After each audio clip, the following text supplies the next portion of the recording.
What's up 360 North fans? It's Patch coming at you. You got the sled up on its side. Today we're going to be installing a set of these bad boys.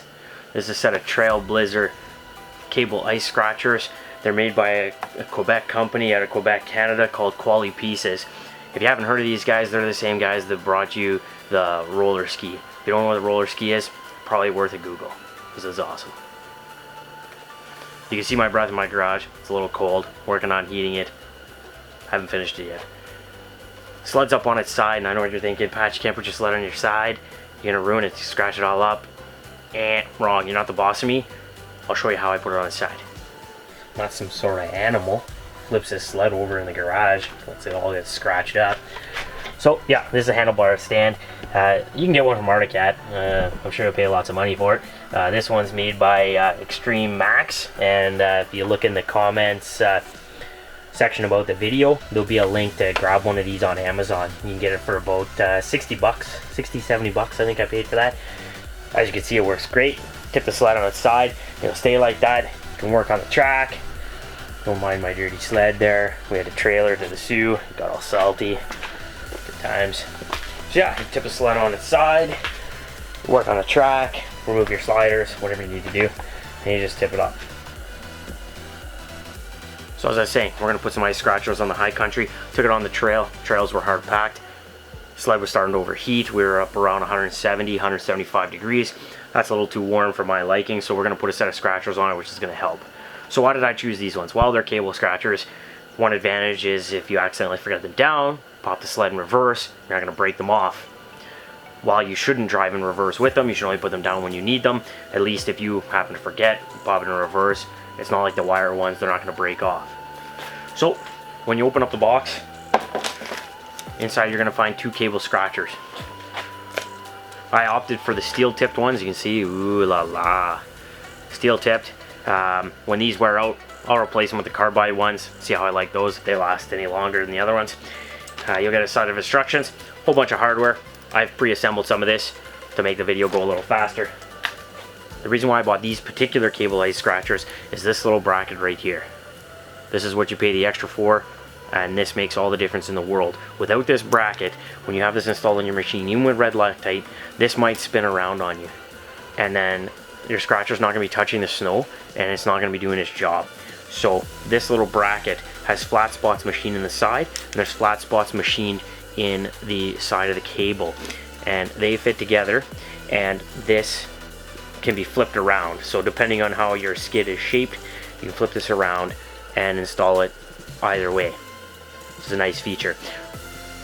Once you install this in your sled, you drill a second hole for this guy, and that's what's going to stop it from spinning around. This is a fantastic feature. I'm going to be installing the Trail Blizzer Ice Scratchers in my 2015 XF High Country. Nice thing that Articat's done with this sled is they've already machined a whole 4 ice scratchers in the side of the rails. So that's one step we're not going to need to do. In order to install these, you're only really going to need 30 minutes to do it. You need basic hand tools and a power drill. You're going to need a 3/8 drill bit, a 1/4 inch drill bit. You're going to need some red Loctite. I'm going to add some blue Loctite, which I'll explain later in the steps. You'll need a couple feet of like 5/16 inch black rubber fuel line, which I'll explain what that's for later on. You also need some cable ties for the fuel hose, which I'll explain later on in the step. And then you'll just need some wrenches, sockets, and basic hand tools like that. So let's get started. In order to properly install the cable scratchers, you're going to be working in the front portion of your skid rail. Reason being is you want the snow to be able to kick up and cool your sliders, as well as to get up into your coolers. On the XF High Country and similar skid frames from Articat, they've already put a hole intended for the scratchers. You want to be about 2.5 inches from the bottom of the rail in order to have this work most efficiently. Now the hole that Articat's put there isn't quite 3/8, so I'm just going to have to widen it with a 3/8 drill bit.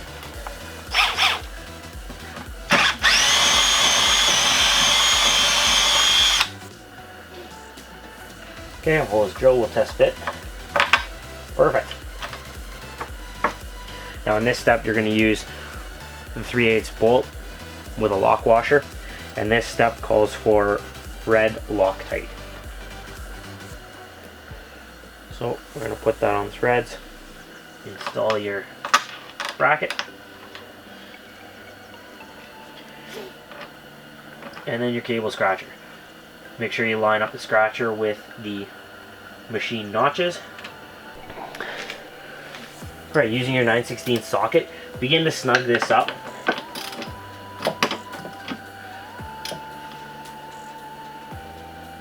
Just until it starts to get tight.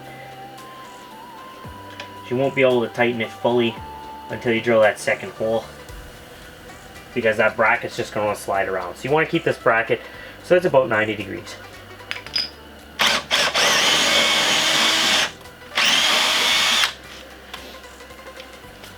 Put on some safety glasses later, we'll blow that out with some compressed air.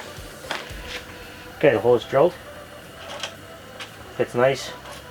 This is where I'm going to deviate from the instructions a little bit.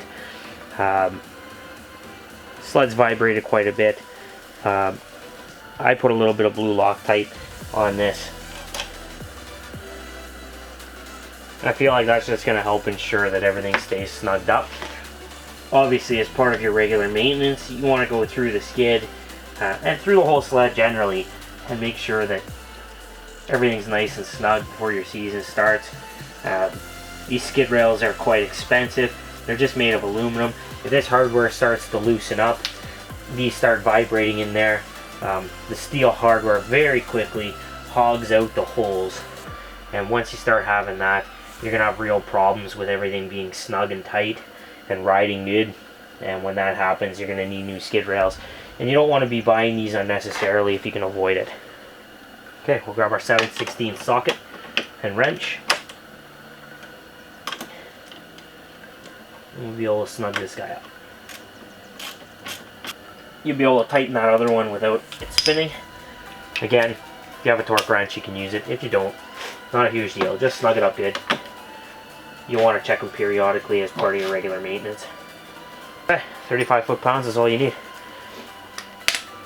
Okay, that's snugged up nice. Everything's nice and tight. You got your red thread locker on your 3/8 bolt. I put a little bit of blue on the smaller one just to make sure everything stays nice and tight. And now we're going to focus our attention to the tip. Ha, so she said. Alright, so as I said, this is the steel tip version. They also have a carbide tipped version, and they're interchangeable. So I bought the steel ones. When they wear out and it's time to replace them, I may try the carbides, see if they last as long as they're supposed to, and if so, I might stick with those. So for this section here, you're going to back this nut out as far back as you can possibly get it.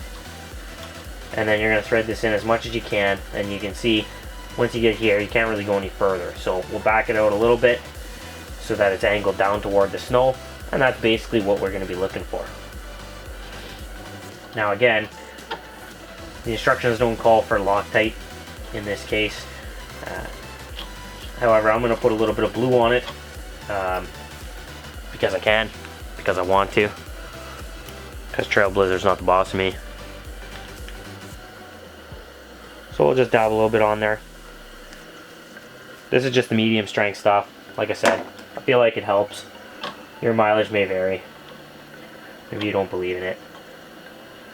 This is my sled, I'll do what I want. Very carefully we'll thread this in here without ruining it. And again, it's got a lock washer on there. So we'll thread this in as far as she'll go. Obviously it doesn't make sense to have it upside down. So angle it down towards the ground. And we're gonna snug this guy up. Right, so cable scratchers on the ground. It's gonna look something like that. That looks good to me. Got a little bit of blue Loctite on there, and we're gonna start tightening it up with a 9/16 wrench. Obviously, you may have to get something to kind of hold this so it doesn't spin on you. You want that roughly facing down, ish. So we might have to improvise a little bit here with a pair of pliers to give you a little extra strength. Alright, right, everything's been snugged up.